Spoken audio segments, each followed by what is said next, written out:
যদি লিখি এখানে তাহলে এটার যে লেয়ারের চেহারা সেটা একরকম হচ্ছে, তাই না? টিআরসিএস এ যদি আমি একটা শেপ নেই তাহলে সেটা লেয়ার চেহারা আরেক রকম আসতেছে। যদি আমি এখানে নর্মাল একটা লেয়ার নিয়ে ফিল করি সেটা চেহারা একরকম আসতেছে। যদি আমি ইমেজ নিয়ে আসি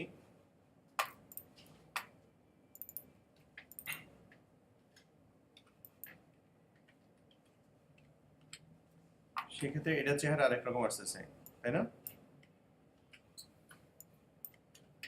যদি আমি এটাকে কপি করে রাইট বাটন ক্লিক করে কনভার্ট টু স্মার্ট অবজেক্ট করি তাহলে এটা চেহারা আরেক রকম। আবার যদি এটার উপরে আমরা একটা অ্যাডজাস্টমেন্ট লেয়ার নেই, এটার চেহারা আরেক রকম। তাহলে এক একটা লেয়ারের চেহারা এক এক রকম। এটা কি দেখেছি আমরা? এরকম স্পেসিফিক করে দেখানো হয় নাই, কিন্তু টাইপ অফ লেয়ারটা আমরা বুঝেছি। কারণ আপনাদের ডিফারেন্স মানে ডিফারেন্ট দেখানোর জন্য আমি এটা করেছিলাম যে ফিল্টারিং করে আমরা শুধু শেপ দেখতে পাবো, টাইপে গেলে শুধু টাইপ লেয়ার দেখতে পাবো, অ্যাডজাস্টমেন্টে গেলে অ্যাডজাস্টমেন্ট দেখতে পাবো, ইমেজে গেলে ইমেজ লেয়ার দেখতে পাবো, তাই না? হ্যাঁ, এখানে হলো স্মার্ট অবজেক্ট লেয়ারে গেলে আমরা স্মার্ট অবজেক্ট লেয়ার দেখতে পাবো। এখন তো ক্লিয়ার? কারো কোনো কোশ্চেন আছে? আচ্ছা, একটা জিনিস আপনাদের মিসিং হয়েছে মনে হয়, সম্ভবত অ্যাকশন দেখিয়েছিলাম আপনাদের। আচ্ছা, দেখানো হয়েছে, গুড। আমি এটা কনফিউজ ছিলাম যে দেখানো হয়েছে কিনা। এখন স্পট অবজেক্ট লেয়ার এটা কি, কিভাবে কাজ করে, এটা সম্পর্কে একটু ব্রিফ করে দিলে আপনাদের বুঝতে সুবিধা হবে। স্পট অবজেক্ট লেয়ারটা বেসিক্যালি এটাকে যদি বলি সেলফ মানে একটা ফাইল, একটা স্ট্যান্ডঅ্যালোন ফাইল। যে কোনো ফাইলকে এটা পিএসডি হতে পারে, জেপিজি হতে পারে, অথবা ইলাস্ট্রেটর ফাইল হতে পারে, ইপিএস হতে পারে, এআই হতে পারে। সেটাকে আপনি পুরো ফাইলটা ধরে ফটোশপের মধ্যে নিয়ে আসতে পারেন। নিয়ে আসলে তখন যে বিষয়টা তৈরি হয় সেটা একটা আলাদা ফাইল হিসেবে থাকে, কিন্তু এখানে কিছু কাজ করা যায়। সব কাজ করা যায় না, কিছু কিছু কাজ করা যায়, কিছু মডিফিকেশন করা যায়। কিন্তু অরিজিনাল জিনিসটাকে যদি মডিফাই করতে হয় তাহলে অরিজিনাল যে ফাইল আছে সেই ফাইলে যেতে হবে। নর্মালি একটা এক্সাম্পল দেখাই। মনে করেন এই ইমেজটা আছে, আমরা অ্যাডজাস্টমেন্ট লেয়ারটা ফেলে দিই। এটা একটা রেগুলার ইমেজ। এই রেগুলার ইমেজটা যেই সাইজ আছে এটাকে যদি আমরা ধরে ছোট করি, ছোট করলাম, তাই না? আবার কন্ট্রোল টি দিয়ে বড় করি, তাহলে আগের কোয়ালিটি কি আছে? এই সেম কোয়ালিটি কি আছে? নাই। আচ্ছা, নষ্ট হয়ে গেছে, তাই না? এটা কি স্মার্ট অবজেক্ট আমরা বানিয়েছি, রাইট বাটন ক্লিক করে স্মার্ট অবজেক্ট বানিয়েছি। এটাকে যদি আমরা ছোট করি, ওটা থেকে বেশি ছোট করেছি, তাই না? তারপর যদি এটাকে আবার ব্যাক করি, এটা কোয়ালিটি সেম। কেন? কারণ হলো স্মার্ট অবজেক্ট যেটা করে তার যে অরিজিনালিটি, তার যে মেইন বেসটা, সেটা কিন্তু সিম্পলি একটা ফাইল, নিজস্ব ফাইল, আলাদা একটা ফাইল। যেহেতু আলাদা ফাইল, এটা তো আপনি চাইলেও এটাকে কিছু করতে পারবেন না, ব্যাক করতে পারবেন না। কিন্তু এখানে যেটা আছে এটা ইটসেলফ একটা আলাদা ফাইল। এখানে ডাবল ক্লিক করেন, দেখবেন আলাদা একটা ফাইল খুলেছে, layer2.psb নামে একটা ফাইল খুলেছে।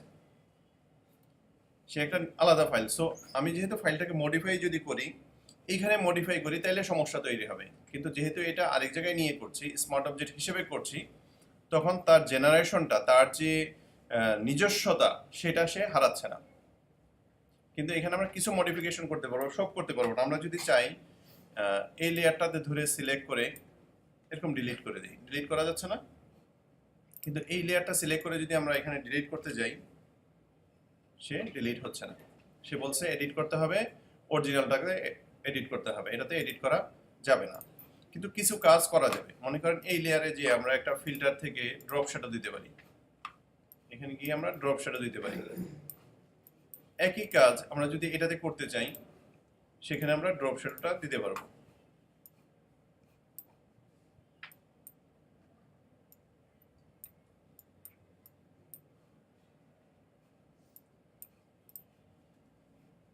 বুঝতে পারছি? তাহলে কিছু ধরনের মডিফিকেশন আছে যেগুলো তার নিজস্বতা হারাবে না।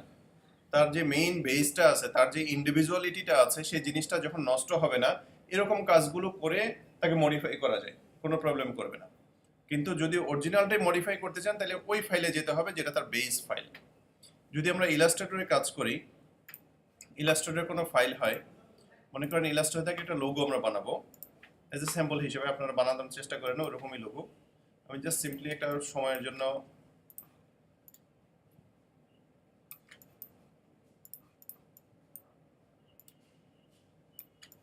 এটাই মনে করেন একটা লোগো। এই লোগোটা আমরা কপি করব, কন্ট্রোল সি দিব ডিরেক্টলি, অথবা ফাইলেও হতে পারে। বেটার হলো কন্ট্রোল সি দেওয়া। কন্ট্রোল সি দিয়ে যখন আমরা এখানে এসে পেস্ট করব, তখন আপনাকে বলবে তুমি কি হিসেবে এটা নিতে চাও। এটা কি স্মার্ট অবজেক্ট হবে, পিক্সেল হবে, পাথ হবে, শেপ লেয়ার হবে। আমরা এটাকে যদি স্মার্ট অবজেক্ট লেয়ার হিসেবে নেই বা স্মার্ট অবজেক্ট হিসেবে নেই, সে একটা লেয়ার তৈরি করে দেবে। মজার বিষয় হলো এখানে যে সাইজ, এখানে যদি আমি এরকম বিশালও করি এবং এন্টার দিই, দেখবেন এটা ফাটেনি। এবং এটা যদি ছোট করি, এরকম ছোট করলাম, আবার যদি এটাকে বড় করি, আগেরটাই থাকবে। এখন যদি আপনি মডিফাই করতে চান, এটাতে কি কি ধরনের মডিফাই আপনি করতে পারবেন, কি কি করা যাবে না, কিছু তো আমরা একটা আইডিয়া পেয়েছি। মনে করেন একটা কালার মডিফাই করতে চাই, তাহলে আমরা এফএক্স এর যতগুলো এফএক্স আছে সবগুলো এফএক্স ইউজ করতে পারবো, কোনো প্রবলেম হয় না। আমরা কালার ওভারলে থেকে এখানে যে কোনো একটা কালার ইমপ্লিমেন্ট করতে পারবো, কোনো সমস্যা নেই। কিন্তু এটার সাইজ, মনে করেন এই স্পেসিংটা যদি আমরা চেঞ্জ করতে চাই, এখানে করার কোনো অপশন নাই। তাহলে কি করতে হবে, আগের যে ফাইলটা আছে এই ইলাস্ট্রেটর ফাইলটা আমরা ক্লোজ করে দিই, যাতে আমাদের কনফিউশন তৈরি না করে। এটা বন্ধ করে দিলাম।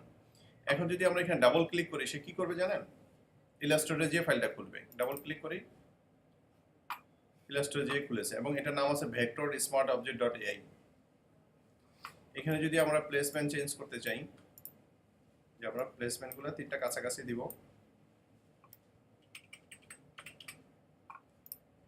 Save, close. অনেকে ভুলে যাবেন সেভ করার বিষয়টা। সেভ না করলে আসলে কাজ করবে না। কোনো মডিফিকেশন যদি আমরা অরিজিনাল ফাইলে করি, করার পরে সেভ করলে এখানে দেখেন ইমপ্লিমেন্ট হয়ে গেছে, আমাকে কিছুই করতে হয়নি, সেভ করতে হবে। কিন্তু ম্যাক্সিমাম ক্ষেত্রে দেখা যায় আপনারা কি করেন, ওই অরিজিনাল ফাইলে কাজ করে সেভ করাটা ভুলে যান, যে এখানে তো আসতেছে না, আমি তো কাজ করেছি।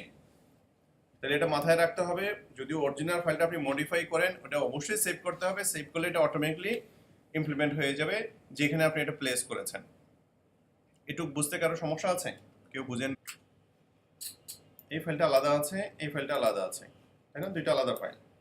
এখন এখানে নির্দিষ্ট লেয়ারও আপনি নিতে পারেন, সবগুলো লেয়ারও নিতে পারেন, কোনো সমস্যা নেই। আমি 3টা করে দেখাই বা 4টা করে দেখাই, তাই না?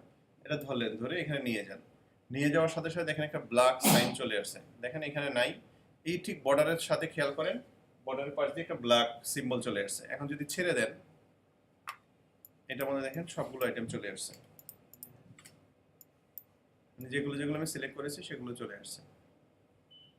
এই ডকুমেন্টটা ছোট, এই ডকুমেন্টটা বড়, যার কারণে হয়তো এরকম দেখাচ্ছে।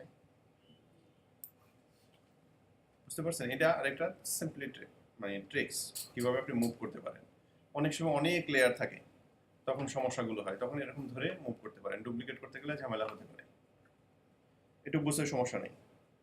নতুন করে একটা পেজে বসে 10 ক্লিক করে হ্যাঁ, ড্র্যাগ এন্ড ড্রপ করে দিলে হয়ে যাবে। লেয়ারগুলো ধরে, আপনার এটা হলো অরিজিনাল ছিল, লেয়ারটা থাকবে, লেয়ারটা ধরে ড্র্যাগ করে এখানে নিয়ে আসতে হবে, এনে ছেড়ে দিলেই চলে আসবে। দেখেন এখানে সিম্বলটা একটু ভালো ক্লিয়ার দেখা যাচ্ছে না? চারিদিকে একটা বর্ডার চলে আসছে না, অ্যাশ কালারের। এই দেখেন নাই, এই যে এখন আছে, একটা স্ট্রোকের মতো চলে আসছে। তার মানে হলো যে এখন এটা আপনি মুভ করছেন এখানে। ক্লিয়ার বিষয়টা? জি। অল লেয়ার কি একবারে রাইট বাটন ক্লিক করার পরে এখানে একটা অপশন আছে রাস্টারাইজ লেয়ার। এটা যদি, হ্যাঁ, এটা যদি ক্লিক করে দেই, এই সিম্বলটা দেখেন চলে গেছে। এখন যদি এটাকে ছোট করি এবং ছোট করে বড় করি, তার মানে এটা এখন স্পট অবজেক্ট না, এটা কি লেয়ার? Regular layer. হ্যাঁ, এটা নরমাল লেয়ার হয়ে গেছে। একটু বুঝতে কারো সমস্যা আছে? আচ্ছা, পরে যেগুলো আছে ওই খুব বড় কিছু না, ছোটখাটো বিষয়গুলো, যে আপনি ডকুমেন্ট ধরেন, 2টা ডকুমেন্ট খোলা আছে, এই ডকুমেন্টে ওই ডকুমেন্টে কিভাবে যাবেন। ম্যাকে এক ধরনের যায়, উইন্ডোজ একরকম যায়। উইন্ডোজ সম্ভবত কন্ট্রোল শিফট ট্যাব অথবা কন্ট্রোল ট্যাব দিলেও যায়, দেখেন তো ট্রাই করে।